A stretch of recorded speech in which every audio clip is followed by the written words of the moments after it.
Hello, Amitai. Welcome. Hi.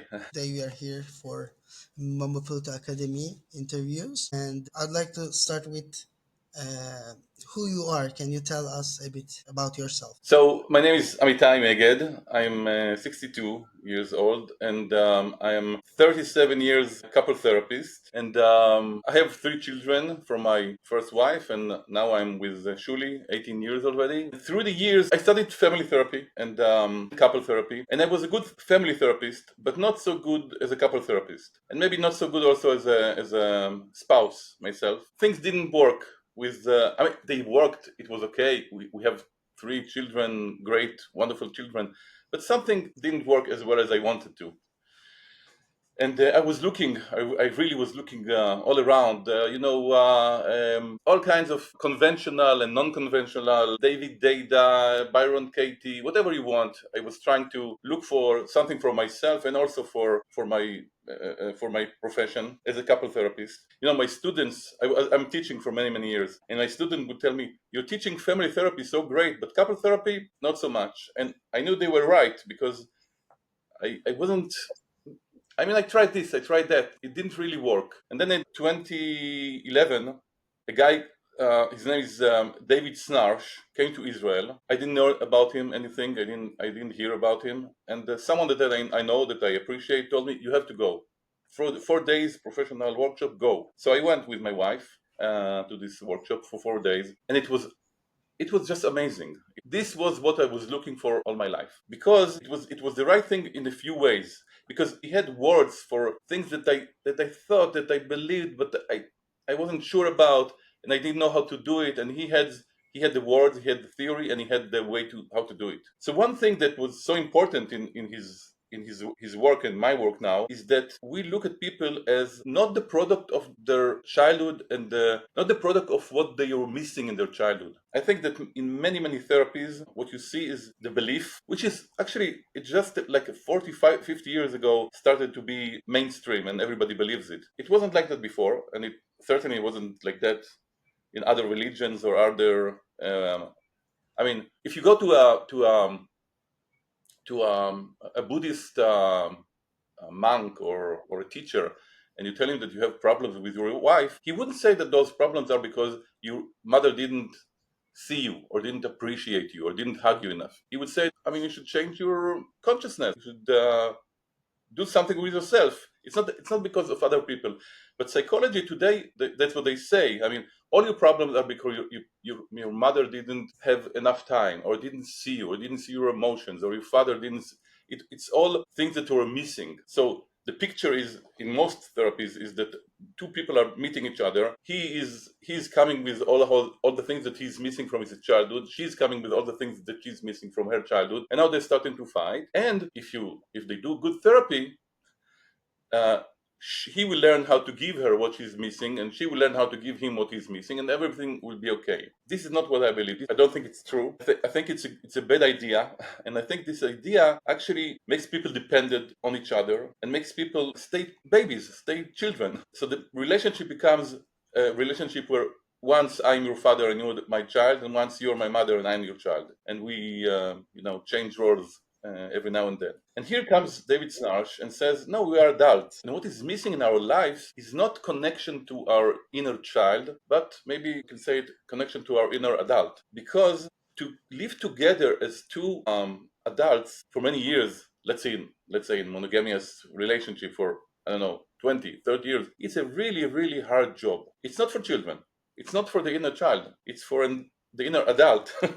We have to cultivate the inner adult. And what does that mean? That means that instead of thinking that our partner needs to be there for us and needs to give us a praise and needs to appreciate us and love us and give us sex and touch and all those things, instead of thinking that this will make us happy, we need to go inside and need to remember that it doesn't owe us anything, our partner. And if we believe that our partner owes us something, then we're not really meeting him or her. We're not really in a connection with them. We are just objectifying them, and we look at them as an object that needs to give us something. And what Snark is saying and I'm saying is that, it's not sexy. If I come to my wife and I'm needy and I think that she will be. She has the key to my happiness. It's not really sexy. If I come to her with aliveness, with spark in my eyes, with I'm curious about life. I'm interested. I'm thinking. I have new ideas, new thoughts. I'm checking myself. I'm looking at myself. I confront myself. I come as an adult. Then she looks at me and she says, "Oh, this is a guy that is worth being with, worth Investing. investing." Yeah. So this is the kind of therapy that I'm looking for. I'm looking for a kind of therapy where both partners become valuable. They become we call it differentiated. They become differentiated because they have their own spine, they have their own center, and they take care of themselves. They know how to soothe themselves. They know how to love themselves. They know how to talk to themselves. They know how to give themselves what they need. And when they come to the meeting with their partner, they don't come as beggars. They come as someone that has something. And then the whole meeting becomes something different. We meet each other, and I'm curious about her. I want to see what happened to her. I want to see what is happening in her life. So let's say I can talk for hours. I don't know. Yeah, I see that. I see that. Thank you for this. This is great, Amitai. But let's come back to your childhood. Like you said, childhood. I think you grew up in Israel, but can you Right? mention about it? Why psychology? How was it for you? Your childhood, your early adulthood. Can you tell about it a bit more? Okay.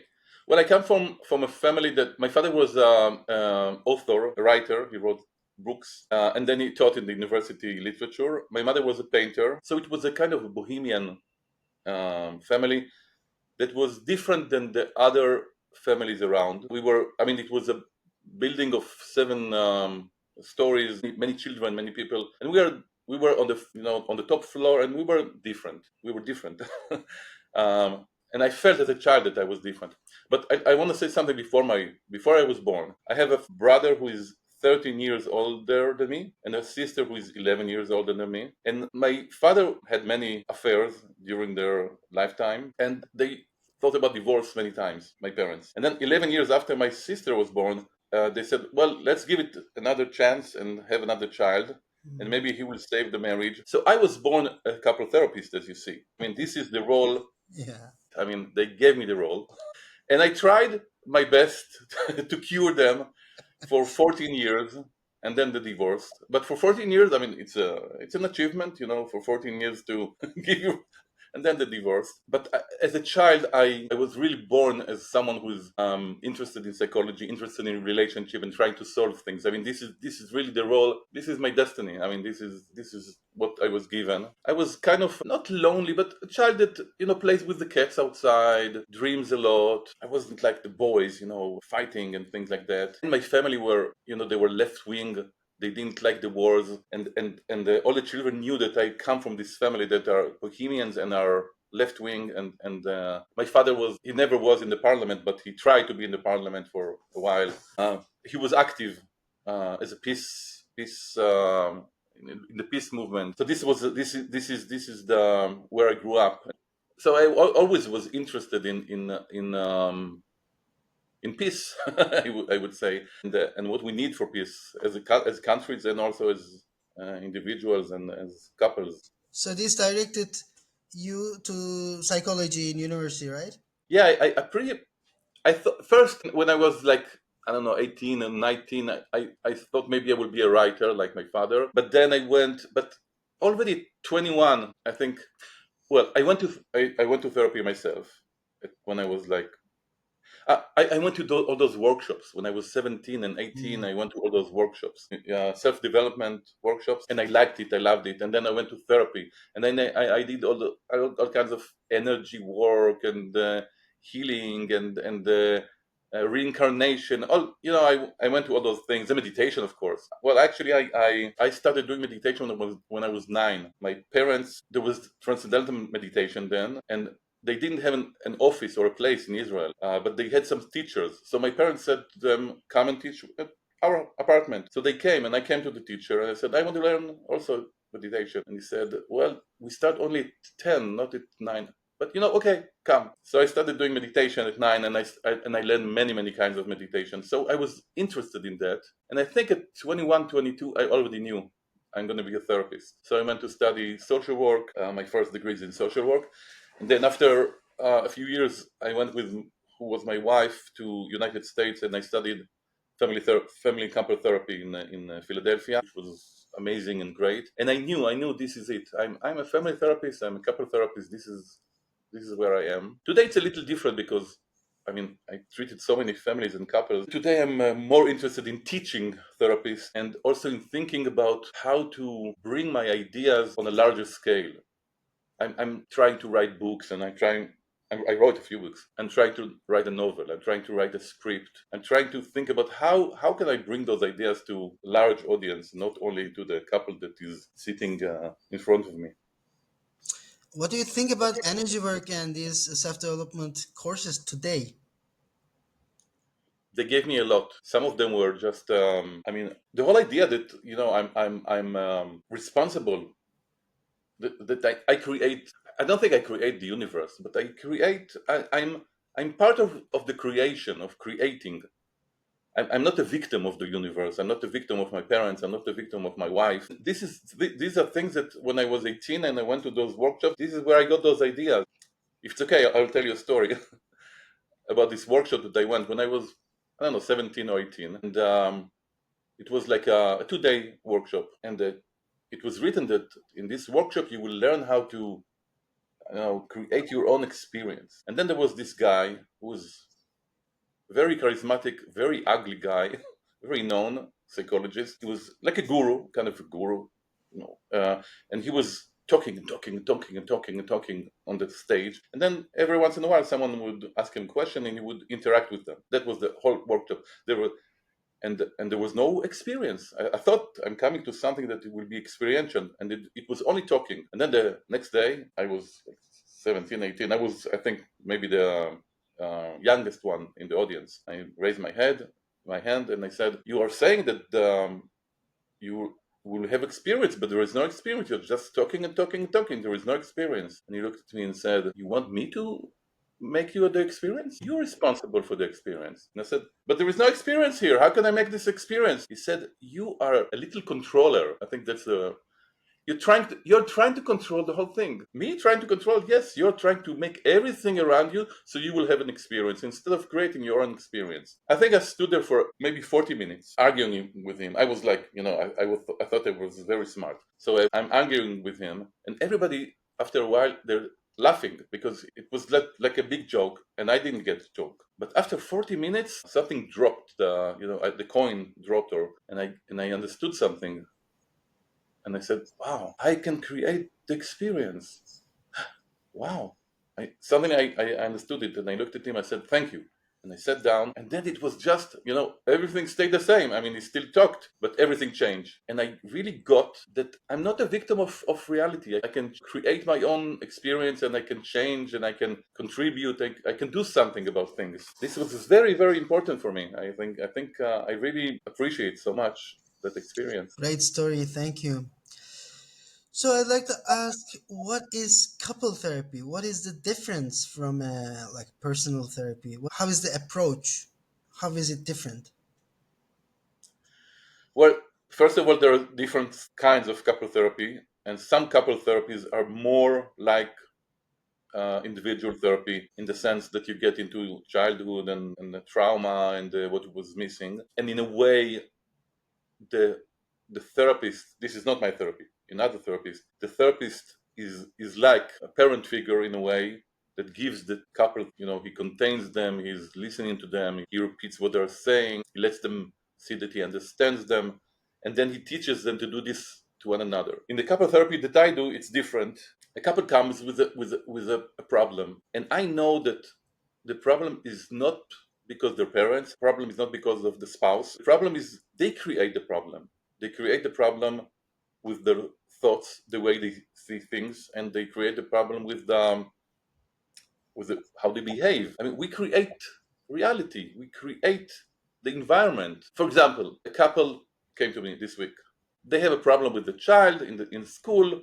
And the woman was very preoccupied with it. So the husband looks at her and says, again, she's so tense and preoccupied. We are not going to have sex for now for 2 or 3 weeks. It's like that. Again, every time she has something to be stressed about, and we don't have sex.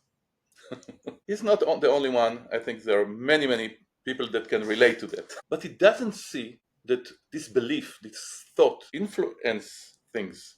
He doesn't see that the way he comes to it, like disappointed, like, oh my God, this is happening again, blaming, angry, sad, depressed, all those things. He's part of the problem. He's part of it. He's not just a victim. He's part of it. He's making it. They're co-creating it. So when they come to me, I want to show them how they are co-creating it. I want to show him how he's co-creating it, how he's, blaming or being coming as a beggar is not sexy.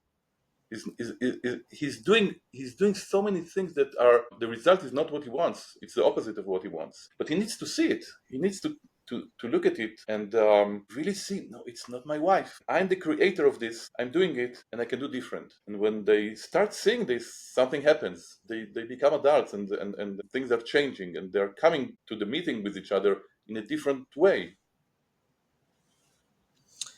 Are there some success stories within your clients? Like, can you say that, yeah, there was this couple, and after the sessions, their relationship completely transformed? They started to understand each other, something like that? Are there stories like that? Yeah, lots of stories like that. I'll tell you a little story. A couple comes to me, and the wife says that her husband loves going on jeep trips in the weekends with his friends. She doesn't like it. He really wants her to come. He really wants her to come, but she doesn't like it. So he takes the two older children and he leaves the baby with her, and she stays home. But she doesn't like it, so she doesn't let him do it. He would like to do it. I don't know, every week or every other week, but she's the one who is responsible if he goes or not. So he looks at her as like she's the jailer. She's the one who decides if he goes or not goes. So first of all, you could see that there is a kind of relationship where she's like the mother and he's the child, and he needs to come and ask her, "Can I go, please, to this trip with my friends?" And she says, "Every time you want to go, every time. I mean, you don't want to stay at the house. You don't want to stay with me. You don't go." And sometimes she lets him go. So this is the relationship with them. So they come to therapy, and she talks about it, and I ask her, "What do you think will happen if you will say that this is not your responsibility anymore? That he will decide if he wants to go or he doesn't want to go, and you will just free him." And she says, "Well, he will go all the time." And I'm saying, "Okay, so what you're saying is that if he has the freedom, he doesn't really want to be with you. That's what you're saying?" "Yeah, maybe he doesn't really want to be with me." And I'm saying, "So, and you think that controlling him and telling him when to come and when to go, this will make him want to be with you?" "No." "So what does it do?" "Well, he's with me, but he doesn't want to be with me." And I'm asking her, "Are you sure? I mean, maybe it could be different. Maybe it could be different that if you let him go. I mean, if you are gonna let him go." Well, I ask her, "Do you want to know the truth about if he wants to be with you or not? Because now you don't know. He stays at home, but because you told him, you don't know if he wants to be there or not." She said, "Yes, I want to know." And I said, "If you really want to know, you will have to let him go. I mean, you'll have to free the situation, and see." And she said, "What do you mean?" I said, "You don't tell him if he goes or not. He will decide." Okay, so she said, "Okay, I'm going for it." And then the next week he goes to a jeep to a trip, and it's a 2-day trip. And when he comes back from the trip, he calls her like 3 or 4 hours. It's in the desert. He calls her when he comes back, and he says, "I miss you." And she comes back and she says, 18 years I waited for him to tell me he misses me, and he told me he misses me. So he couldn't tell her he's missing her because he was under her supervision. She's controlling him. He couldn't tell it. When he was free, he was also able to see, well, I really miss her, this woman. I want to be with her. So this is so important because so many couples feel that the relationship is a jail, that both of them are in jail, that there are so many things they have to do, they need to do, and there is no freedom. I think this is horrible. I think you need to really feel that you're free in the relationship, free to choose whatever. And what I noticed is that when people are really free to choose, most of them, not all of them, most of them choose to be with each other because they love each other. Some of them say, well, if I'm free, I will go. And that's okay also. It's also okay to divorce. I mean, but you have to be really, to let yourself and your partner be free to choose. Otherwise, you don't really know if they want you. If you want them, you don't know nothing. And there is no real feeling of, wow, we want to spend time together. This is what we want. Yeah, I get it. And I think if you don't have the freedom to choose, it's going to make you angry, no? You're going to be angry and you're going to start to store this anger, right? I'm not a psychologist. I don't know any of these terms, but when you think you're going to store it and it's going to like decay the relationship, no? And that is what we see. We see people who are angry all the time and feel victim and feel that the partner is horrible, but they have nothing to do about it. They're just this is it. They're victims. It's so sad, and so many couples are like that. And then the only thing you can do is either have an affair. What is the affair? The affair is it looks like a way out. It looks like, oh, now I'm free. I'm not under my wife's control, and I can do whatever I want.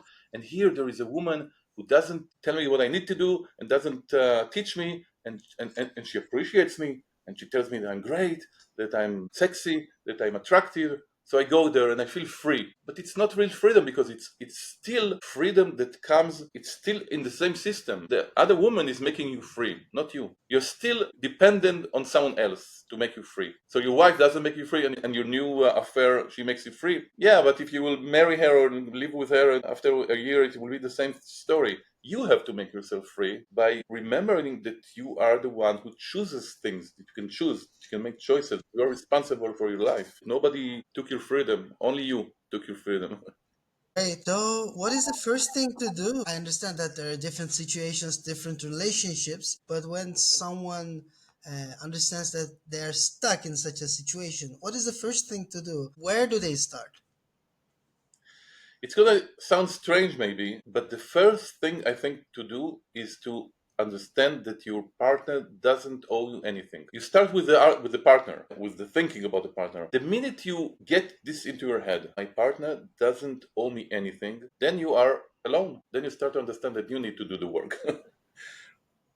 As long as you think that your partner owes you something, you are in deep shit. You're in trouble because all your energy, all your efforts are there. You will be controlling, you will be manipulating, you will try to make her do something for you. Look what we're doing. We are, instead of making our soothing ourselves, calming ourselves, loving ourselves, we are trying to manipulate the other to love us. We're thinking that, so this is, I mean, this is a whole, we're working so hard to make the other person love us in a way that our parents didn't love us. So we are working so hard with something that we don't have control. Now, a few things happen in the moment you realize that my partner doesn't owe me anything. Many things happen. First, your partner stops becoming an object and you're not using him anymore. Second thing is, as you start confronting yourself and seeing what is happening in your life and how you have created this mess, and you start taking responsibility. Then you start seeing your partner in a different light. For example, my wife, her parents now are here. They came. They're 80 and 83. They're old. And and she wants to be with them. And she's with them all the time. And she forgets me. I'm not at the top of her priorities now. She's with them. And I look at myself and I can be very, I was in the past, I can be feel she I mean, I'm used to having walks on the beach with her and talking with her and spending time with her, and she doesn't have the time, and I can be very miserable about it and think, no, I mean, she can take an hour every day and be with me. I mean, she can do that effort. I can get into it, and I used to get into it. But today I look at it and I look at her and I'm saying, first of all, I'm saying she doesn't owe me anything. And then I'm looking at her and I'm saying, wow, she's such a great daughter to her parents. I mean, I can look at her, how she's really a great daughter. I mean, they love her and they're right. I mean, she's great. But I can see that she's great because because she doesn't owe me anything. If she owes me, I cannot see that she's great. That there is greatness and beauty in that, and how she's with her parents, and how she helps them, and how she spends time with them. I cannot see that. I cannot see that there is beauty in it, because I'm so occupied with myself and with what I didn't get from her. But when I let her it go, then I look at her and she's lovely, like she is, the way she is. She doesn't need to change. And then there is a meeting. Then we can meet each other. Yeah, but you're saying something really against maybe the culture. You are living in Israel, I'm living in Turkey, and in our cultures, maybe because of maybe it's coming from religion, when you marry someone, you owe a lot to them and they owe a lot to you. This is what we are taught. This is what we are taught by seeing, by experience. These are the couples we are seeing. They have the responsibility throughout their lives among the loved ones. So how to overcome this? You're right. It's so ingrained in us, the belief that they owe us something, and the belief that we owe them. I mean, it's like you get married, you start owing each other. Why? I mean, this is crazy. And this is what makes the experience of marriage a jail. It's a prison. You're not free because it's a prison. We owe each other. It's all owing instead of freedom. So I agree with you. It's a big change. Not a big change. It's a huge change. It's a transformation. Something needs an end. It doesn't happen in. I mean, I can say to you that Shuri and me are together 18 years, and after a year, probably something like that, we got it. We got that point. The partner doesn't owe you anything. We wrote it to ourselves, and it was like a law that we decided for ourselves to live by. But it takes many years to learn it again and again and again on many, many levels. It's not, it does, I mean, we got it and it was a transformation, but we needed to learn it again many, many more times, every time anew, in order to get it again. But it's good, and life gives you opportunities. Her parents are old. She really needs to be with them. So I get a new opportunity to understand it, to get to another level of understanding that she doesn't owe me anything. It's me. And then I go to the beach and I swim. And it takes me a while because I'm still, in the a few days we didn't talk. We didn't walk on the beach. She's not with me. She's with her parents. And I swim and I remind myself, and then something opens up. I'm in the beach looking, wow, I'm in Thailand, such a beautiful beach. Life is great. And then I'm free, and then I can come and see her and hug her and kiss her and really love her. Yeah. As you stated in the beginning, I feel like we can talk hours with this. Like it's a very live subject, and really we have a lot of problems. Like people are experiencing this, living this. So we have a lot to talk about. But I have two last questions. We don't have that much time.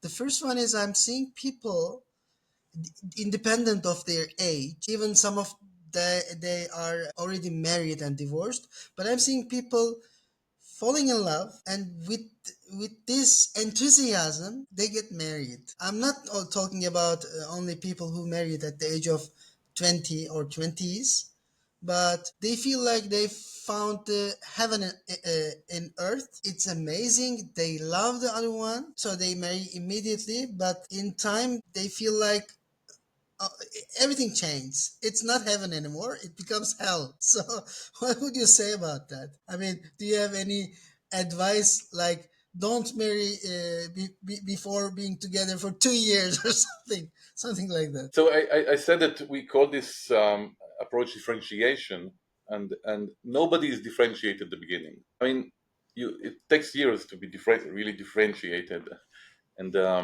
it takes years. So falling in love is great. I like falling in love. I really recommend falling in love at least twice, three times in your Maybe the life. best thing in the world, right?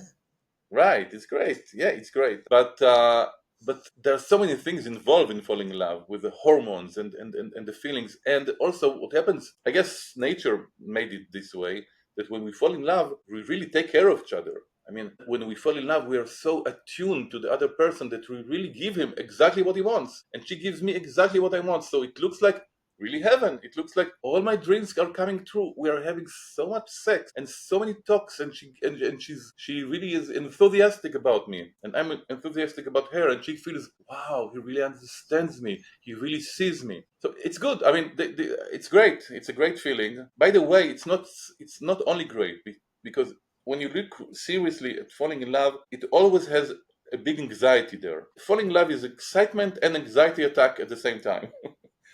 Because the minute it's so great, you think, "Ah, she didn't call me for 2 hours. What is happening? Is she with someone else? Is she still loves me? I mean, you get very anxious. So falling in love is also very, very anxiety provoking. It's the same.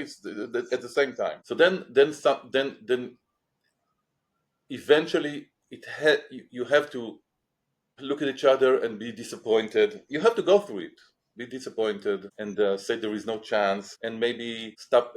And then first you stop expecting so much from each other, which is good and bad. You stop expecting, and then you don't get hurt so much, but you get far away from each other. You're not intimate anymore. You're getting farther and farther away, and it's quiet, and many people live like that for years, 10 years, 20 years. They're just living at the same house. They're not expecting so much of each other.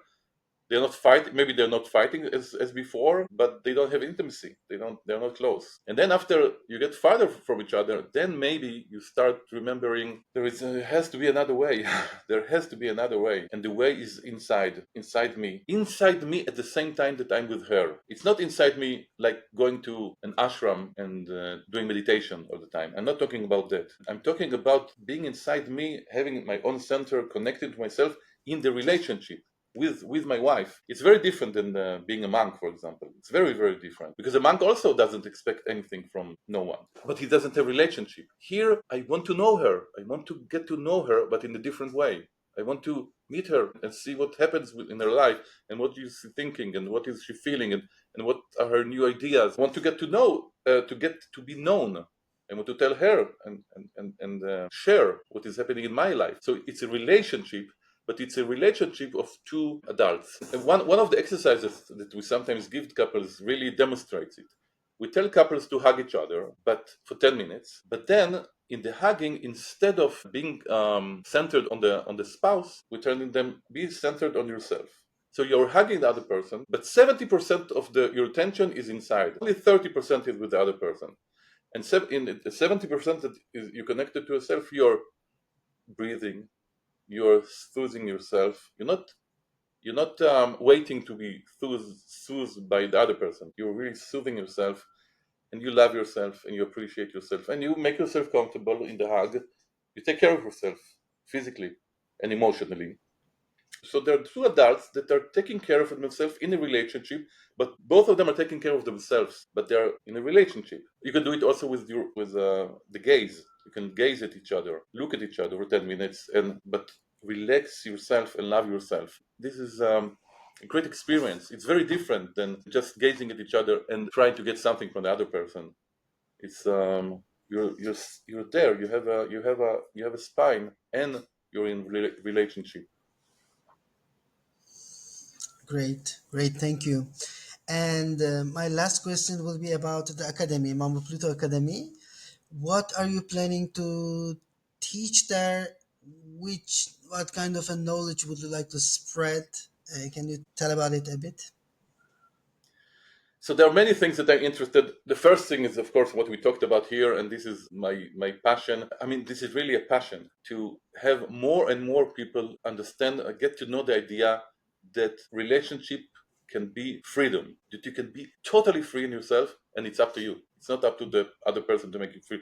You can make yourself free, really free to choose, free to soothe yourself, free to relax yourself, free to love yourself, free to be authentic, free to bring yourself and say who you are, and what are your boundaries. So this is one thing that I really want to talk about. I love also talking about our families and where we come from, but not in the sense of what we didn't get. This is an I mean, it's a whole big subject, but I don't think that I'm not saying that the past doesn't have any influence on us. It does, of course, but not in the sense that, oh, my parents didn't love me. But some parents and some families, there is Your parents manipulated you. Your parents used you in some ways. And sometimes we need to see that. We need to see it clearly, to see our parents and to see what they did, and to get free from it. So this freedom or this differentiation is with my wife, my spouse, but also with my parents, also with my children, to free myself from them and to free them from me and let them be free.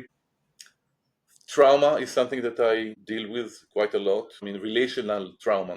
In Israel, you have to deal also with trauma from the army and things like that. But this is not my main subject. But relational trauma with parents or important people in your life. But I come from the same perspective that also with trauma, the person, the perpetrator, the one who did something to you, in a way still controls your life. And in trauma work you will teach people to look at their parents or the people who hurt them, and to free themselves from it, and to look at the person, the parent, as he was, to really see them clearly. Sometimes you see things that you don't want to see. I mean, your parent maybe taught you that he was doing up things out of love, and you can see that no, he wasn't doing things out of love, and you see it very clearly. And then you can say, well, I don't need to be there anymore. I don't need to be influenced. I don't want to be influenced by it anymore. I want to be a free person. So this is also something that I would like to talk about. Yeah, I guess that's it, pretty much. Beautiful. Thank you. And is there anything that you would like to add? Maybe you can say something about the story about Noah and his children. And I don't know who remembers or who knows this story in the Bible about how Noah, one of Noah's son, Ham, his name was, looked at him naked when he was drinking, and then Noah cursed him to be a slave to his brothers. And this is a story that I think is a very, very important story, about seeing the nakedness of your father or your parents, and the idea that if we see the nakedness of our fathers, we will become slaves. Well, the opposite is the truth. When we are able to see the nakedness of our parents and really see it, that makes us free. So this is something that I also intend to talk about. And maybe let our children to see us naked, no? Yes, exactly, exactly. That's big. Thank you, Yeah, Amitai, so much for your time, for your energy. It was a real pleasure to talk with you. I really would like to do this again, maybe on other subjects, because like great. it's opening new doors, new windows. So I have a lot of questions, but we are on time. So I'm thanking you very much, and Thank you. It was a pleasure for me also. yeah, I hope to see you in our trainings, in our events. Okay. I really hope so. I Th- really hope so. Great. Thank you.